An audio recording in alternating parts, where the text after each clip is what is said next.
A very good morning and welcome back to my channel which is Teacher Cool, जहाँ पे हम कर रहे हैं बीएससी का सेकेंड ईयर का 4th सेमेस्टर का syllabus which is statistical mechanics. Previous lectures के अंदर हमने किया था प्रोबेबिलिटी के बारे में, जो फर्स्ट यूनिट थी हमारी। उसके बाद we started with the second unit, जिसके बारे में हमने किया था postulates of statistical mechanics. Statistical mechanics के बाद फेस स्पेस सेल्स जो होते हैं उनका क्या साइज़ रहता है, क्या उनका वॉल्यूम रहता है, वो देखा था। साथ में एक बहुत छोटा सा टॉपिक हमने किया था विच वॉज ऑक्यूपेशन इंडेक्स। तो आज हम आगे चलेंगे तो उसमें आएगा what will be the general expression for probability. अब इसके लिए क्या है, जब हमें जनरल एक्सप्रेशन निकालना है that means it will be applicable at all the places. तो इसके लिए मोस्ट कॉमन एक एग्जांपल ले लेते हैं। सबसे पहले एक डायग्राम बनाते हैं। विल परफॉर्म एन इवेंट कि जिसके अंदर हम एक बॉक्स लेंगे, जस्ट लाइक हमने प्रीवियस लेक्चर में बताया था, एक घर लेंगे। उस घर के अंदर अलग अलग साइज़ के कुछ रूम्स होंगे। वो रूम्स क्या होंगे, हमारे फेस स्पेस के सेल्स होंगे। और उसके बाद हम जो है n पार्टिकल्स को उसके अंदर रिलीज़ करेंगे तो क्या ऑब्जर्वेशंस होंगी, उसके बेसिस के ऊपर will derive the expression, the general expression for probability. तो I said will take a house, right, and उसके अंदर रूम्स हैं कुछ इस तरह के।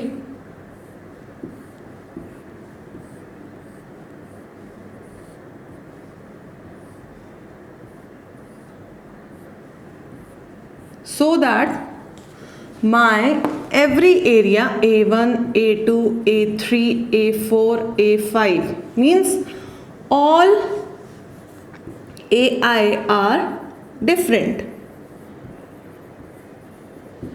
And what are the number of particles we have to put into it? It is the n, which is number of particles. And corresponding to AI जितने particles जाएंगे उनको हम डिनोट करेंगे Ni से। That means Ni particles are going into AI compartment. ठीक है, so what will do is we have n number of particles and मेरे पास ये कंपार्टमेंट्स है जिसका सबका जो साइज है, जो एरिया है या जो वॉल्यूम है, इट इज़ डिफरेंट होने के कारण मैंने इनके अंदर कुछ n number of balls release करी विदाउट एनी प्रायोरिटी या बाइसिंग। जस्ट मैंने इसको खोला और इसके अंदर रिलीज़ कर दिया तो विल सी कि कहीं ना कहीं किसी कंपार्टमेंट में जो पार्टिकल्स हैं वो ज़्यादा हैं, किसी में कम है, किसी में बिल्कुल ही नहीं गए या किसी में बहुत सारे आ गए हैं। हम उस ऑब्जर्वेशन को नोट कर लेंगे। Again will take out all the particles and again will release it. फिर से कुछ रैंडम डिस्ट्रीब्यूशन होगी क्योंकि there is no biasing, no priority set. तो फिर से हम उस ऑब्जर्वेशन को नोट करेंगे, फिर से निकालेंगे, फिर से नोट करेंगे and we repeat this step और we repeat this process multiple times. तो मल्टीपल टाइम्स के बाद what will get is out of all these compartments there will be some compartments, suppose A4 A3 मेरे दो compartment ऐसे आ गए कि जिसमें हर इवेंट के टाइम पे बहुत सारे पार्टिकल्स जो हैं वो आके एक्यूमुलेट हुए, सपोज 10% या 15%, एंड रेस्ट ऑफ द 85% और 90% was distributed all over the box. तो विल से कि जो मेरे A3 और A4 हैं वो मेरी क्या है, most probable states. Most probable state, first of all we'll write most probable state, right? सबसे पहले मोस्ट प्रोबेबल स्टेट अब हो क्या गई, एज वी हैव सीन कि कोई भी चीज़ विदाउट बाइसिंग अगर खुद से ही अपने आप को फेवर करती है तो that is my most probable state, right? जैसे क्लासरूम के अंदर most probable state is chaos. Why? Teacher बाहर निकलती है, हर बच्चा अपने आप उठ के रैंडम पोजीशंस के ऊपर चला जाता है, देयर इज अ मेस। तो that messy state is the most probable state, क्योंकि until and unless there is some pressure वो वाली स्टेट मेंटेन रहती है। So the same way the most probable state जो है वो मेरी आ जाएगी, जो मेरी रैंडमली अपने आप को खुद से फेवर करेगी and I will get the maximum number of particles going into those boxes और द स्टेट्स। बेसिकली जब हम रियल लाइफ में जाते हैं तो these compartments are divided on the basis of energies. जिसकी एनर्जीज मिनिमम होगी वो मोस्ट स्टेबल होता है, या जिस एनर्जी में सबसे ज़्यादा पार्टिकल्स लाई करते हैं that is the most probable energy. जिस स्पीड से सबसे ज़्यादा पार्टिकल्स मूव करते हैं that speed is most probable speed. But we say कि जो मोस्ट प्रोबेबल स्टेट होती है it can not be found actually because we do not know कि अंदर किस बेसिस के ऊपर मेरा डिस्ट्रीब्यूशन हो रखा है या क्या हो रखा है। So what we do is we derive general expression of probability. Probability of what? Probability of occurrence of this event, right? So we say since this cannot be found actually, what we do is we find the general probability of the event which in turn depends on two factors. Number one, priori probability,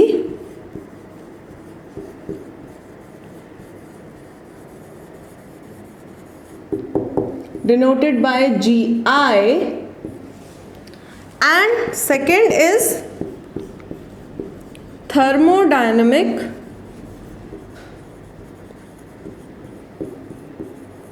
probability, denoted by capital W. So what we say is कि मेरे पास जो most probable state है I can not find it actually in actual practical life. So what I do is मैं एक general expression दे दूंगी probability of occurrence of that event in terms of priori probability and thermodynamic probability. ठीक है, now what is priori probability? Priori probability is the probability which decides which tells me whether the event will occur or not depending on the size and dimensions or the internal properties of these compartments, right? I'll just write over here priori probability GI will depend on properties of cells. How? अब suppose area ही ले लो, हमने area में divide किया था तो obviously जिस भी compartment का जिस भी सेल का एरिया सबसे ज़्यादा होगा it will have the maximum tendency to accumulate into itself. तो उस केस में क्या हो गया, जीआई उसको फेवर कर गया, उसका GI will be higher. Similarly जो थर्मोडायनेमिक प्रोबेबिलिटी है as the name suggest, thermodynamic means something related to heat and temperature. तो टेम्परेचर के बेसिस के ऊपर अगर मैं इसके अंदर बॉल्स को या पार्टिकल्स को रिलीज करती हूँ तो without changing the number of cells that will constitute my thermodynamic probability. That means it will probability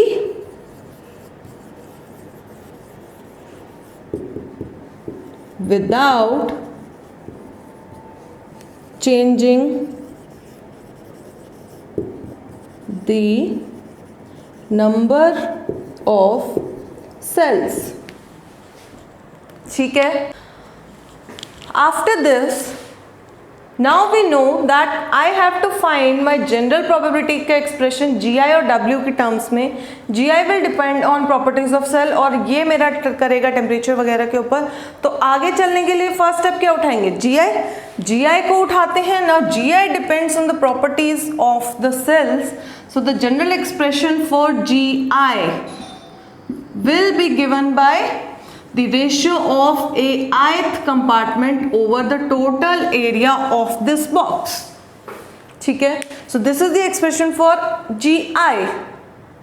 That means अगर if I take the first compartment तो G1 क्या होगा, priori probability for the first compartment will be A1 over total area, where total area will be A1 plus A2 plus A3 plus up to AN। ठीक है, यही चीज आएगी। ठीक है, नाउ इसका मतलब कुछ particles out of n particles मेरे किस में गए हैं, A1 या AI कंपार्टमेंट के अंदर। सिमिलरली आगे आगे जब हम जाते जाएंगे A1 A2 A3 के साथ, तो हम क्या बोलेंगे कि टोटल प्रोबेबिलिटी क्या हो जाएगी, मतलब the sum of GIs should be equal to 1, means G1 plus G2 plus G3 up to Gn should be equal to 1. Why? क्योंकि देखो A1 by A plus A2 by A, denominator same रहेगा, A1 plus A2 finally है क्या A, तो A by A1 will come out to be 1. So this is one of my expression. Next is previous unit के अंदर probability के अंदर हमने एक प्रॉपर्टी करी थी कि what the probability of the composite system as a whole is equal to product of the individual probabilities. ये मेरी क्या है, इंडिविजुअल प्रोबेबिलिटी है, तो मेरा पूरे सिस्टम का प्रोबेबिलिटी क्या आएगा, I write probability of the composite system P, not P but capital G, क्योंकि इनका सबका होगा तो that will be G1 into G2 up to Gn. So I write G will be equals to product I equals to 1 to n Gn. यही आएगा।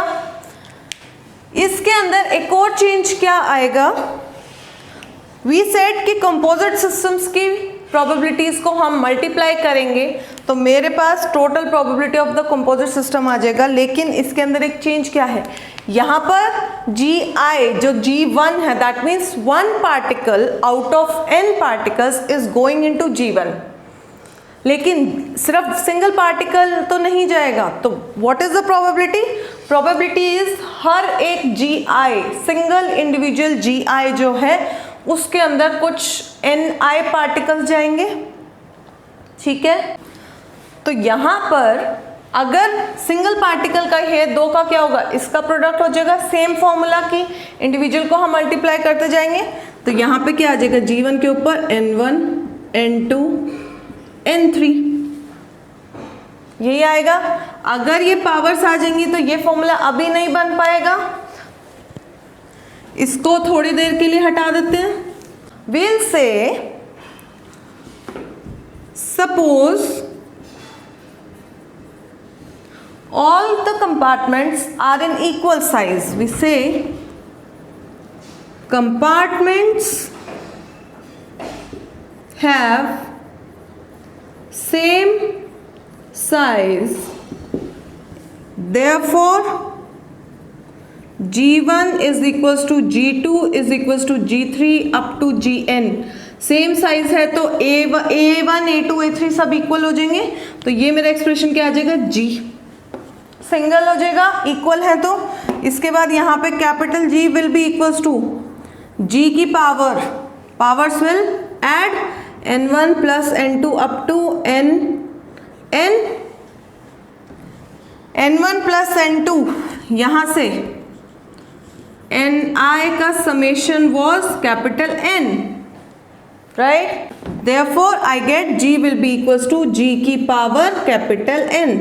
So this gives my priori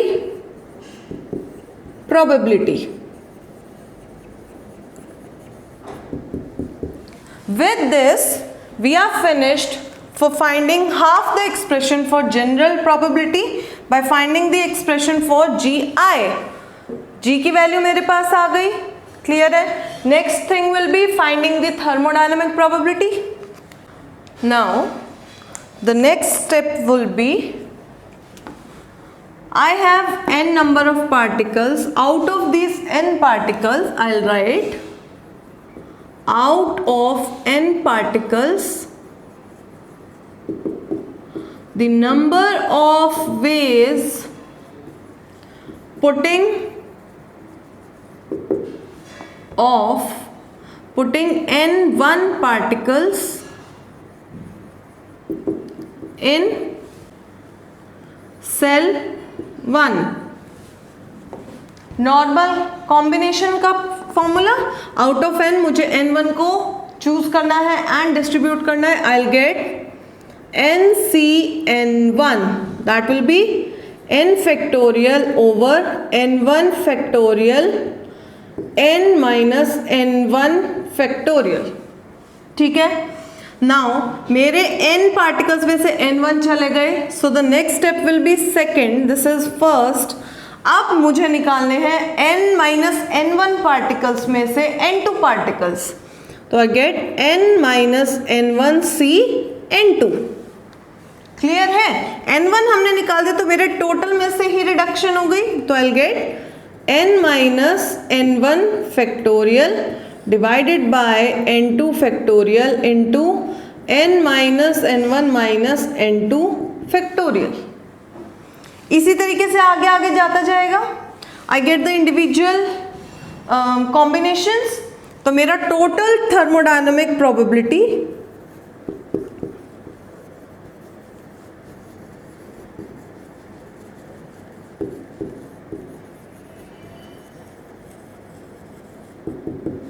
W will be equal to product of these NCN1 into n minus n1 CN2 up to kth term.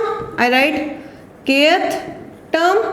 W will be equals to n factorial over n1 factorial n minus n1 का factorial into n minus n1 का factorial over n2 factorial n minus n1 minus n2 का factorial into n minus n1 minus n2 का factorial divided by n3 factorial n minus n1 minus n2 minus n3 का factorial. यही आएगा. ये इससे गया, ये इससे गया, ये आगे जाता जाएगा. Every next term will get cancelled out. मेरे पास बचेगा क्या? W will be equals to n factorial over n1 factorial n2 factorial up to nkth factorial. ठीक है. I get my thermodynamic probability का expression. From this and this, now the total probability was P was equals to W into G. Implying this, I get probability will be equals to W, which is n factorial, नीचे product of ni factorial into, यहाँ पे when I am choosing ni will not sum it up, will get the expression from here. तो I'll get product gi raised to power ni. यही आएगा. इन दोनों को combine कर सकते हैं. टोटल प्रोबेबिलिटी का formula would be n factorial into summation i equals to 1 to n capital N and gi raised to power ni divided by ni का factorial. This is my general expression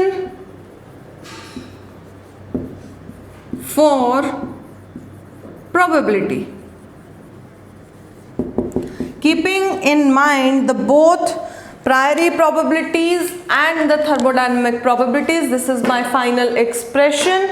हमने क्या किया? हमने most probable को समझा, निकाल नहीं सकते, so we moved on to the general expression. उसको हमने बोला general expression will depend on the priori probability and the thermodynamic probability. Priori probability हमने यहाँ निकाली, थर्मोडायनेमिक यहाँ निकाली, दोनों को मल्टीप्लाई किया, मल्टीप्लाई करके एक प्रोडक्ट निकाल के this is my final expression.